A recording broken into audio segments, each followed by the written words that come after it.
Kim, thank you. We want to take you now live into the European Commission headquarters in Brussels, Belgium. And what you're looking at there on the bottom of your screen and now center screen, Canada's Prime Minister Stephen Harper and the President of the European Commission, José Manuel Barroso, signing a signing ceremony here for what is called the Comprehensive Economic and Trade Agreement, CETA. We're going to get details on this, and there will be a question and answer session, but you can understand if Stephen Harper is smiling there as he signs another copy. This is something that has been 4 years in the making for his government, something that he signaled in the throne speech. It had been mentioned in previous throne speeches, but not attained. And the early word from the EU, a lot of excitement about this there, as well as significant new opportunities for companies, increasing access for goods and services, providing new markets and a catalyst for growth and the creation of jobs. There's the handshake as we watch this moment live. In Canada, too, the Conservative government says this represents $12 billion and 80,000 jobs. And let's listen in live. Well, I'll just talk for a second or two. So for the statements now, Mr. President. Some statements now. First of all, from the European Commission President, José Manuel Barroso. Let's listen in live. I'm delighted to welcome Canadian Prime Minister Stephen Harper to Brussels today. His visit marks a turning point in European Union-Canadian relations, as I'm pleased to announce that we have today achieved a breakthrough in negotiations for a comprehensive economic trade agreement, or CETA, as it is also known. I've just signed a declaration with Prime Minister Harper confirming that this agreement opens a new era in European Union-Canada relations. First, let me thank Commissioner Karel de Gucht, who is in Luxembourg today with European trade ministers, and our negotiations for their dedication and hard work at getting this deal struck along with their Canadian counterparts. And of course, my very personal special thanks and appreciation to Prime Minister Harper.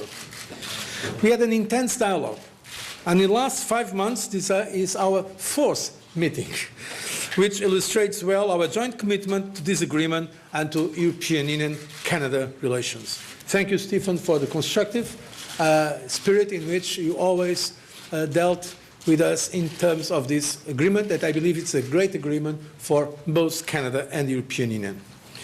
This is indeed a truly historic occasion. It is the first time that the European Union agrees a trade agreement with a G8 country, and it will also be the biggest trade agreement of Canada ever. This is also a landmark achievement for the transatlantic economy and a stepping stone to an integrated transatlantic market, something I've been advocating for a long time, and I'm proud that this Commission is taking the necessary steps in that direction. This agreement will boost our trade and investment relations and will contribute to generate more growth and jobs in the European Union and Canada. Once implemented, according to independent studies, it is expected to increase two-way bilateral trade in goods and services by 23%, around 26 billion euros. The overall benefits of the agreement are expected to raise the level of the European Union's annual GDP by approximately 12 billion euros a year. With this agreement, we are also sending an important positive signal around the world, to markets, to business, our trading partners, and of course the millions of people across Europe, but also I believe across Canada, that are looking for growth, and in Europe especially for a renewed economic drive. So basically, what's in the deal? First of all, industrial tariffs will be fully eliminated. This means brought to zero. And European exporters are expected to save almost 500 million euros in duties per year. Secondly, we'll increase our cooperation on technical regulation and the mutual recognition of industrial standards, which will end up costly procedures for consumers and producers in the European Union and Canada. Furthermore, we open trade in services, in particular financial services, telecommunications, e-commerce, energy and transport.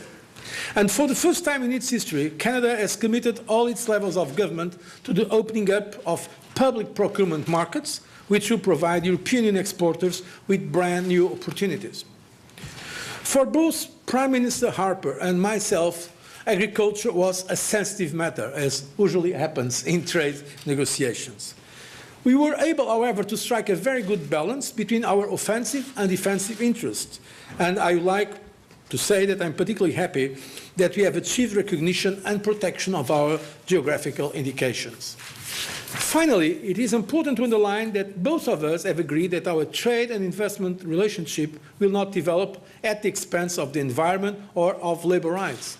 I think this is especially important since we know that sometimes there are some concerns expressed, namely here in Europe, that trade liberalization could lower the standards in several fields. This is not at all the case with this historic achievement.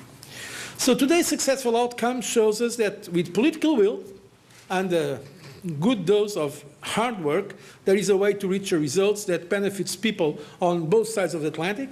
I want, of course, once again to congratulate Prime Minister Harper, but also the negotiators on both sides. Some of them are present here on the Canadian side. On the European side, as I said, Karel de Gucht cannot be with us because of the trade ministerial in Luxembourg.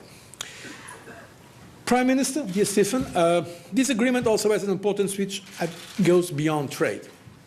Together with the strategic partnership agreement that we should conclude soon, it will cement our bilateral relationship and the strong bonds that unite Europe and Canada. I am therefore proud to say that today is the beginning of a new era for the European Union and Canada, as it's stated in our joint declaration signed just now. I thank you for your attention.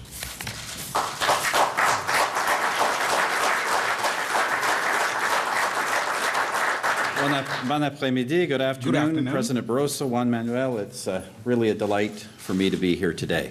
Let me just begin by briefly recognizing the presence of a few of my Canadian colleagues, obviously Minister of International Trade, Ed Fast, Member of Parliament Gerald Keddy, our ambassador here to the European Union, David Plunkett, l'ambassadeur du Canada de France, Lawrence Cannon, and our High Commissioner to the United Kingdom, Gordon Campbell. Mesdames et messieurs, ladies and gentlemen, j'ai aujourd'hui le grand plaisir. It is my great pleasure today to announce that Canada has reached with the European Union agreement on a comprehensive free trade agreement. It's a great pleasure to announce today that Canada has reached an agreement in principle on a comprehensive economic and trade agreement with the European Union. Mes amis, c'est un Dear grand friends, moment. it's a great moment. Indeed, this is the biggest deal ever reached by our country. It is a historic achievement for Canada. This is a big deal. Indeed, it is the biggest deal our country has ever made. This is a historic win for Canada.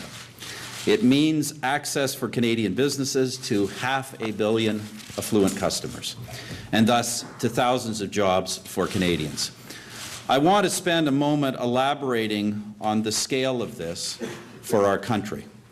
This agreement grants the Canadian economy access to a market that is even bigger than This NAFTA. provides the Canadian economy with free trade access to a market that is bigger than NAFTA.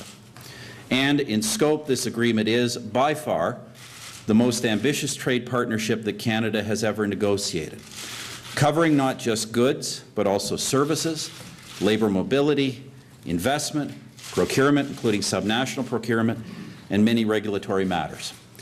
With this agreement, the number of countries with which Canada now has a free trade agreement will triple, going from 14 to 42. We are thus gaining access to a free trade zone that represents half the world With market. this agreement, the number of countries with which Canada has free trade agreements will triple, from 14 to 42, providing us free trade access to over half of the entire global marketplace.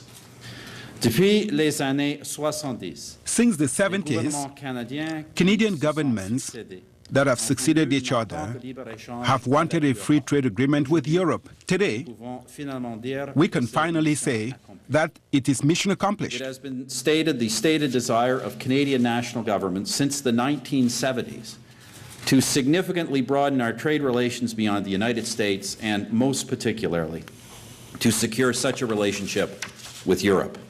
This we have now achieved. and a potential for both our economies that measures in the billions of dollars. Of course, most importantly, both for Canadians and for Europeans, this agreement will help create good, well-paying jobs. On our side of the Atlantic, all regions and provinces stand to benefit. Whether you're a fisher person in Atlantic Canada or a factory worker in Ontario or Quebec, or a lumberjack in Western Canada, you will definitely be benefiting from the increase in trade with Europe. Whether you are a fisherman in Atlantic Canada, an industrial worker in Ontario or Quebec, a forester in Western Canada, increased trade with Europe will inevitably benefit you.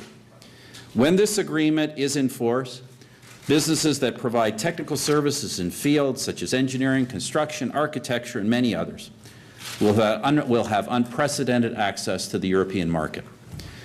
Equally important, Canadian families will have greater access to European goods at a lower cost, as 98% of tariffs both ways will be removed immediately upon implementation of this agreement.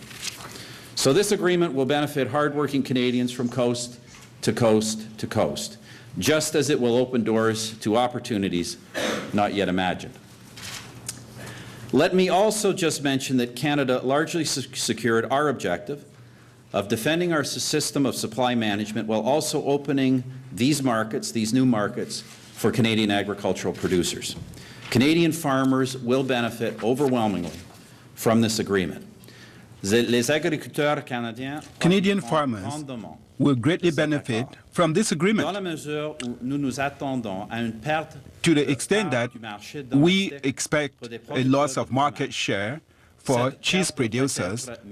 This loss will be minimal and temporary, and it will be the subject of compensation by the Canadian government.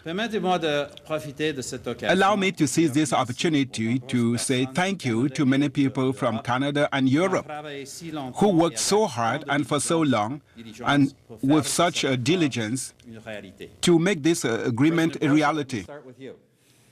Your commitment and your determination to get this deal done has been unwavering.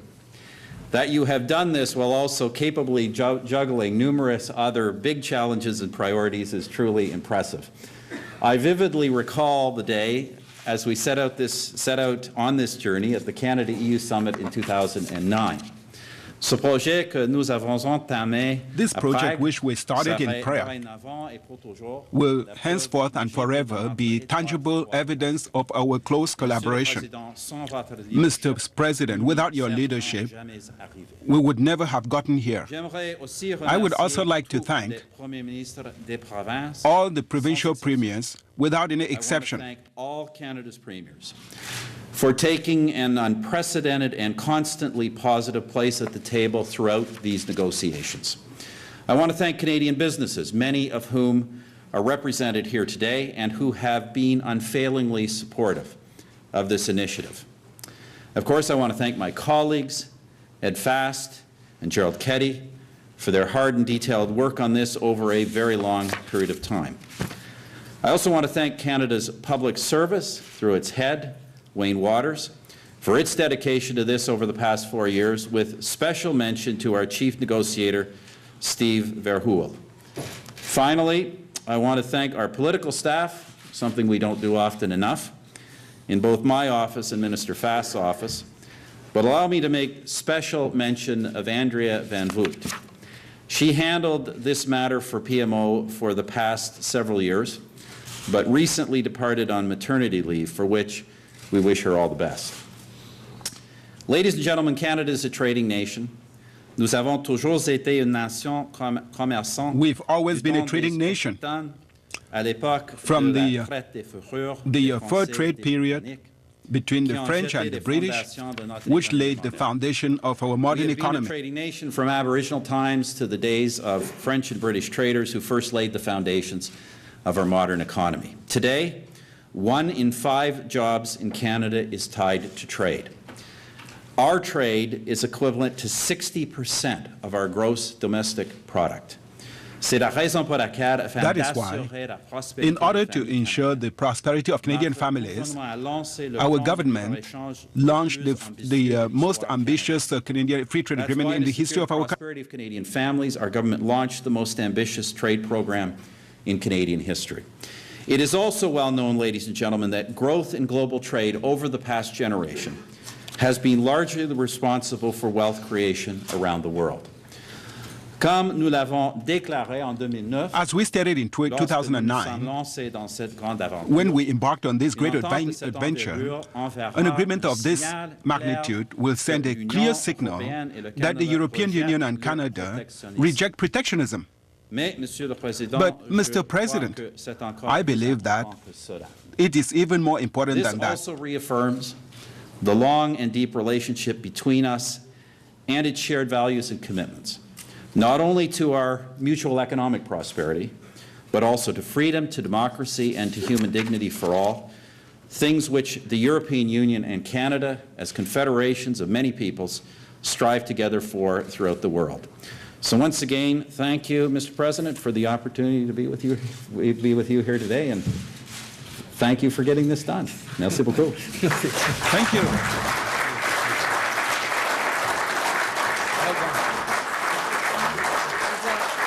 On va passer maintenant à vos questions. Now, let's take your questions. Let's start with du Canada, ici the Canadian journalist, Monsieur Marc Godbout, our guest here, Radio-Canada. Mr. Marc Godbout of Radio-Canada, please.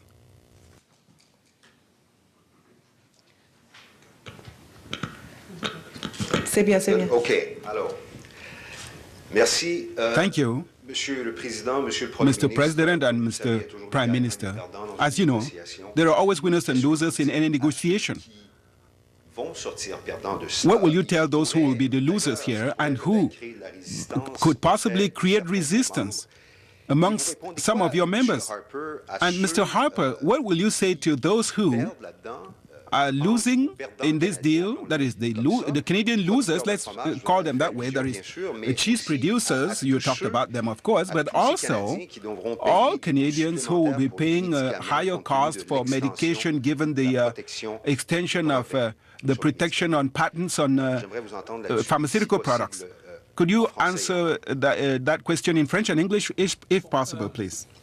Dans toute négociation, il y a ce qu'on appelle les in all negotiations, there are offensive and defensive interests. Having said that, our vision of trade is not a zero-sum game vision where one person loses and the other person gains. I think that it's better for everybody to win, and that's the spirit within which we worked with Canada. We believe, for reasons that Prime Minister Harper and myself have already mentioned, that both parties are gaining a lot through this agreement. All independent studies show the contribution that this can add to the Canadian economy as well as to the EU economy. In fact, there is a study carried out by the European Council that shows that there will be an addition of 12 billion euros per year to the European Union economy and 8 billion euros to the Canadian economy. And for some sectors, there could always be compensation measures. The Prime Minister of Canada said that, for instance, for milk producers, there will be some compensation. In Europe, maybe not everybody will be equally enthusiastic about this agreement, but I am convinced that the compromise is excellent. In agricultural products, this compromise will yield historic results, mainly in the field of geographic indicators of the origin of products, because as you know, Canada and many other countries have a trademark system.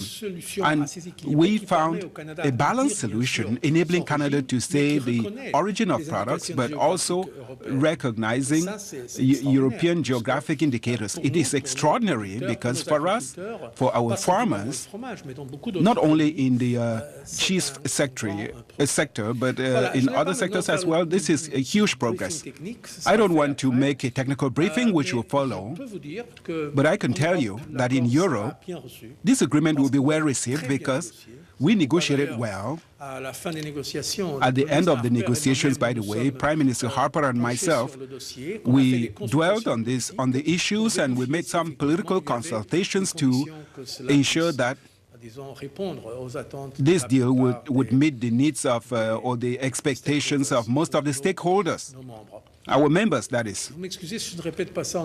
I'm sorry if I don't repeat this in English. This was a bit lengthy. Well, could you summarize in English? Well, luckily in Europe we have 24 official languages. Imagine if I had to say this in each of them. To Canada, I will repeat just a summary. What I said is that our vision of trade is not zero-sum game. It is a win-win, and this agreement is really a win-win. It's good for Canada and for the European Union. All the independent studies confirm the value added of trade for both sides.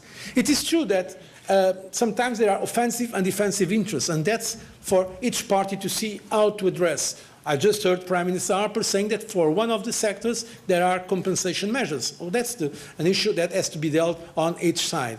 But basically, and speaking specifically on agriculture, that is always a sensitive sector, I believe it's a very good compromise, the one we have got, because it addresses many interests. For instance, on our side, there was very important geographical indications. We have traditionally a different view on this. Canada, as other countries, have a system of registered trademarks, and it was possible to achieve an agreement where registered trademarks are kept, but at the same time a full recognition of our geographical indication that was extremely important for some of the products that have this European tradition, not only in cheese but in many other areas. So I'm very happy with this result. I believe that in the European Union it will be strongly supported because it was very well negotiated. Of course, it was my role and the role of the Commission to defend European interests. We will not be proposing it now to our member states if we believe it was not in favor of the European interest, but at the same time, I'm sure that Prime Minister Harper, with his well-known, let's say,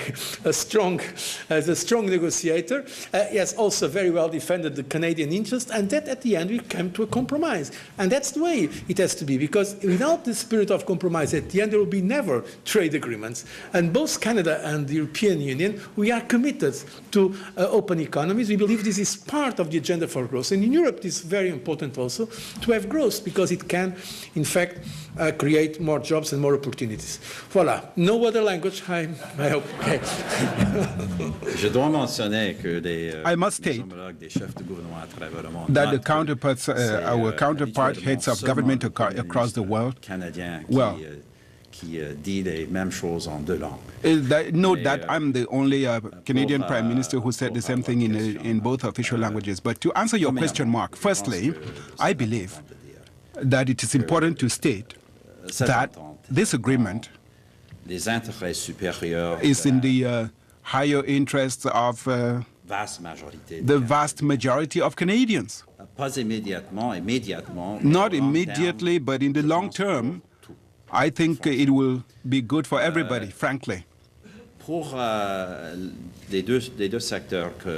the two sectors that you mentioned, that is the supply management sector in general, I think it's important to say that this is a major gain for them. Because here we have a trade agreement, a world-class trade agreement that recognizes and protects that system. That is, therefore, a major achievement in the development of the trade system across the world. For the dairy industry, and more particularly for cheese producers, obviously, as I just mentioned,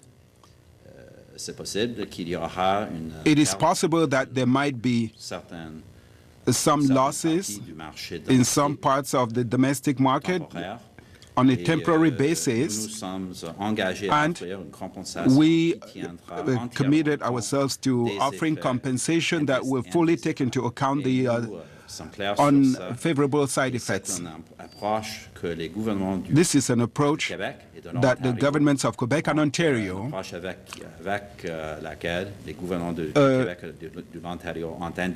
have stated that they would support. On the drug issue, there might be some increases, but not major increases in prices. Those increases will not start before the next 10 years, and we indicated during negotiations that the federal government would compensate provinces for those price increases in their healthcare system. Repeat that for the two sectors that you mentioned. First of all, supply management. And I have to say this. You know, for supply management, I actually think this deal is a very important deal, and I think it is a gain. We have here a major international trade agreement in which the system of supply management is recognized and protected, and I don't think that's a trivial thing. I should have mentioned for the dairy industry specifically, they gain virtually unfettered access to the European market. Specifically on cheese producers, as I've already said, we do think there is a possibility of some small and transitory negative effects in the years to come. The Government of Canada has already indicated, as I did earlier today, that we'll provide compensation to fully address any adverse effects. And I should also mention to you that the governments of Quebec and Ontario have indicated their support for that approach moving forward.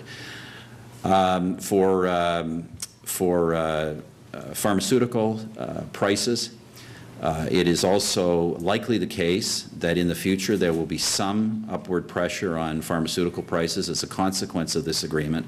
However, it's important to note that we don't expect those to be large, and we do not expect them to even begin for roughly a decade. We have, though, however, indicated the provinces in during the negotiations already, the federal government will compensate for any additional costs to the Canadian healthcare system. So we have been clear on that. Look, let me just summarize with this. You know, as Juan Emmanuel said, there's always offensive and defensive interests. There are always gains and there are always compromises. But this agreement is vastly positive for the Canadian economy across the board. And I would say, I think over time, it is in fact in everyone's interest. There are some negative effects on a few sectors in the very short term, but I think any analysts who take a look at this, and I think you will see from the reaction of various stakeholders of the Canadian economy, that this is not just a big deal, it is a very, very positive deal for Canada. It is not, I always tell people, it is not a perfect deal because it's a deal, but it is not just a good deal, it is an excellent deal. Thank you. Let's take the second question. Alain Franco. Oui, bonjour, Alain Franco. Hi, I'm Alain Franco. I have two questions, please, for Mr. President Barroso and you, Mr. Prime Minister Harper. First of all, I would like to revisit the issue of the 28 member states and what they will think of this deal. Are you sure that this will be easy to ratify by the 28 EU member states? And given that the Czech government could stand in the way of this agreement because of the visa issue, a visa requirement imposed by the Canadian government. Did the two of you raise this issue this morning? And if so, Mr. Harper, what was your response? Thank you. I believe that our 28 member states will ratify this agreement very clearly. We kept our member states informed throughout the process, And we saw that there was great support for the negotiations and for concluding this negotiation with Canada. Regarding the specific issue of the Czech Republic and the visa question, I raised this issue on many occasions and with the Prime Minister of Canada, and I did confirm that today again. And in our meetings, we met in London Nord, in March, and then in St. Petersburg, around the G20, and recently in New York, during the UN General Assembly meeting. I put those questions to the Prime Minister on each occasion, and he guaranteed me that the visa requirement for the Czech Republic will soon be resolved. But I will leave him the chance to clarify this, because we believe that it's important for all of Europe and Canada visa-free travel to understand that there will be visa-free travel, because, by the way, it is in the spirit of our agreement. You realize that this is a trade agreement, but at the same time, we reached an agreement, a strategic agreement between two partners who share the same values, that is democracy, freedom, and it is in that spirit that we should also promote, obviously, a greater interaction between Canada and Europe. Thank you. I believe that it is necessary to mention that the visa is part of this trade agreement, but the reality is that this agreement is also intended to promote the free movement of people between our two entities. And our objective as the Canadian government is to ensure that eventually that Europeans can travel to Canada without a visa. Canada already indicated to the Czech government that we intended to lift immediately, in the next few weeks, that is, the visa requirement for Czech travelers to Canada. So just to repeat that, once again, this is, of course, a trade agreement. It does not include visas, but obviously, one of the purposes of the agreement is to include the free movement of persons, labor, as much as anything else between our two entities. And our objective is to see visa-free travel from Europe to Canada. We have already indicated to the Czech government that we plan to lift the visa requirement immediately. That will happen in the next few weeks. That's already been indicated. I look forward to that happening. It will be nice now to repeat that in Czech. Just joking. We could get someone up here to do that if you want. The next question goes to Terry Mileski from CBC Canada, please. Thank you. My question concerns My question is for both of you, and it concerns what you have not done today, and I'd appreciate again if you could comment in both languages, both official languages of Canada, that's all. You have not signed a final agreement after 4 years of negotiations. There still seems to be a long ways to go, maybe a couple of years to go. You can both anticipate resistance, especially if the agreement is indeed as ambitious as you say it is.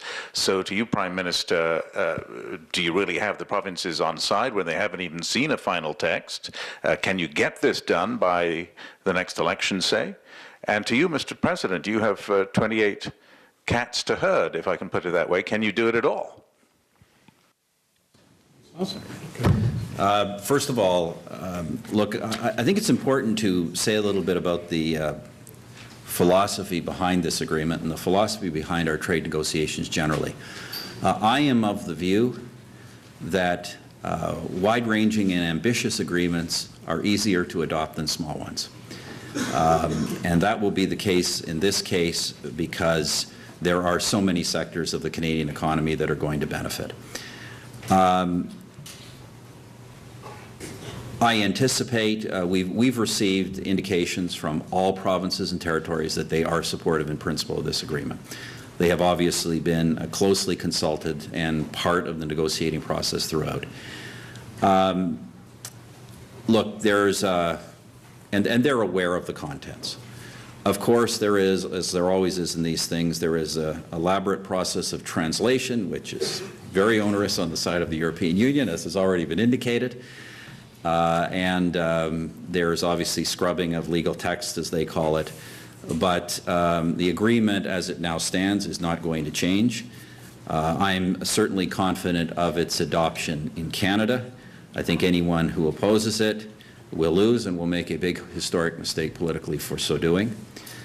And I anticipate that, yes, it will be in place before the next election, but I also anticipate the reality, Terry, that once you sign agreements like this, the business community will proactively implement it.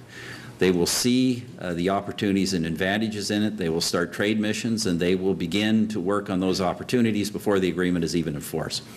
So I am very confident of this moving forward. As for our European friends, as complicated as their system is, the European Union's,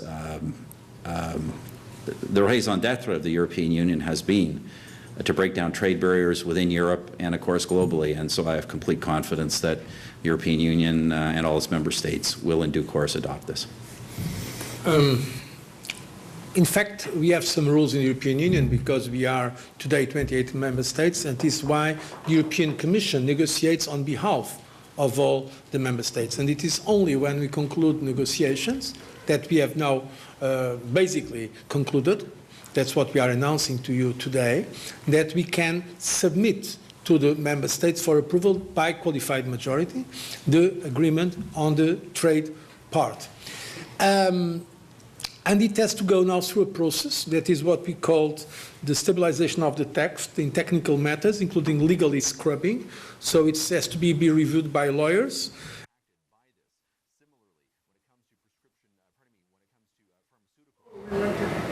Well, obviously we've lost that line there. So in case we don't get it back, let me just tell you, you've been watching live coverage from Brussels of the President of the European Community, the European Commission, speaking there alongside Prime Minister Stephen Harper and announcing what they have both characterized as a historic deal. You heard Stephen Harper say mission accomplished. It's not a perfect deal, but it's not a good deal. It is, in fact, a great deal, an excellent deal for this country.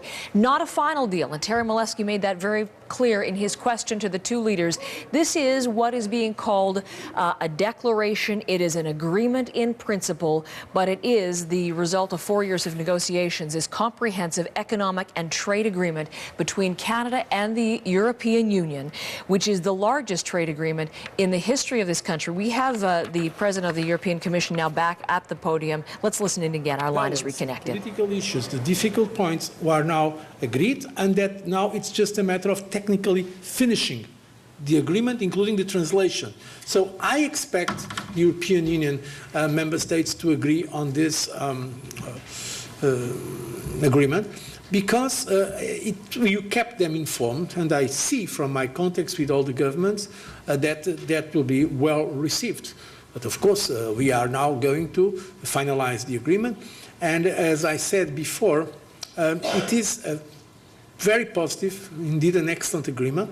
So I don't see any reasons to have doubts about its effective implementation. If not, if I saw, I will say it very frankly. There are sometimes some agreements where we have to fight very hard, including in the European Parliament, with other partners. It happened. But frankly, with Canada, I don't expect any kind of the difficulties, including political difficulties that we had before in concluding agreements with other partners. I hope and I'm sure that there will be a very strong support for this agreement. I also been in touch with the European Parliament. Je devrais répéter ma réponse. J'ai oublié, mes excuses. Sorry, I omitted to answer in French. As I've just said, this is a very ambitious agreement. And so I think the vast majority of stakeholders will be very supportive of this. And I'm sure that a large majority of the Canadian population will support this as well. We received the political support from the provinces signé aujourd'hui. For the agreement we've reached today and signed today. And of course, the provinces were an integral part of these negotiations from the very beginning. When it comes then to the adoption, clearly there's a legal process we have to go through, there's the translation process we have to go through, which is very complex for the European Union in particular. But as I've just said, the European Union and the European Union's raison d'etre really is to break down trade barriers in Europe and throughout the rest of the world. So I'm very confident, and I'm also confident that businessmen and women will immediately begin to identify the opportunities which are presented by this agreement. They are going to start working on this immediately to try and exploit any possible advantage. But really, at the end of the day, I am aware that there are people who are opposed to free trade agreements. But frankly, in Canada, this is a discussion which isn't important for the vast majority of the population. This is only really extreme ideological organizations who are opposed to the idea of a free trade agreement with Europe. I mean, the European Union is one of the most progressive organizations in the world. Ideological opposition to free trade in Canada is really today part of a very small part of the political spectrum, a very small and extreme part, and for that reason I think you will find very few Canadians who are opposed in principle to having a free trade agreement with Europe, which is one of the most progressive organizations in the world. So for the last question now, because we are seriously having time constraints, I see the Wall Street Journal. Matthew Dalton, please. Matthew Dalton with the Wall Street Journal. A question for President Barroso. You mentioned that this is the first trade deal that the U.S. signed with a G8 member. You're negotiating another deal right now with another member, the United States. And I'm wondering what impact these negotiations potentially will have, the Canada deal will have on negotiations with the U.S. Does what you've agreed with Canada set any kind of precedent for what you're looking for from the U.S.? And then just maybe a quick question for Prime Minister Harper. What impact do you expect, if you have any view on this, a deal between the EU and the US will have on Canada's economic relationship with both countries, both regions? Thanks. Yes, as you've said, we are now negotiating the TTIP, the Transatlantic Trade and Investment Partnership with the United States. It's in fact a very, very important negotiation. And certainly on our side, we expect this agreement to set some standards also for other negotiations, including with our American, United States friends.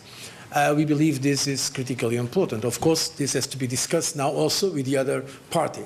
But we certainly expect this kind of agreement, what we call the agreements of the new generation, that are much more ambitious, that look at these matters in a much more comprehensive way, to be now the norm.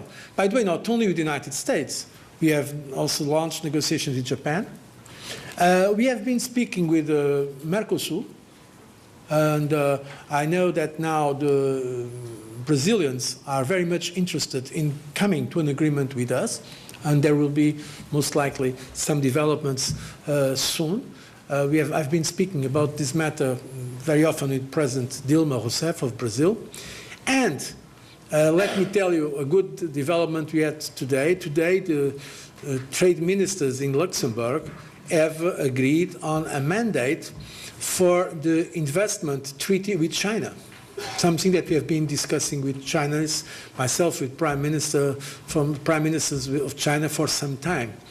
So indeed, on the European side, and I'm sure that on the Canadian side as well, this is part of our vision about the liberalization of trade in the world. We believe trade can be a great driver for growth. Of course, difficult negotiations have to be done, where the different interests have to be addressed. But I believe this agreement with Canada, also because it's historical in very concrete aspects, can in fact be a very good signal for other agreements that we can achieve with other parts of the world, and mainly now, of course, with the United States of America. Look, I think it's a great advantage for Canada to have completed a trade deal with the European Union for the United States. That said, a trade agreement between the European Union and the United States would be good for both. It would be good for world trade, and therefore it would also be good for Canada, given that these two are our major markets. Pour répéter, évidemment, c'est un avantage pour notre pays d'avoir signé. Clearly, it's an advantage for our country to have signed and to have reached an agreement with the European Union before the US. But the facts of the matter are that a similar agreement between the EU and the US will be a good thing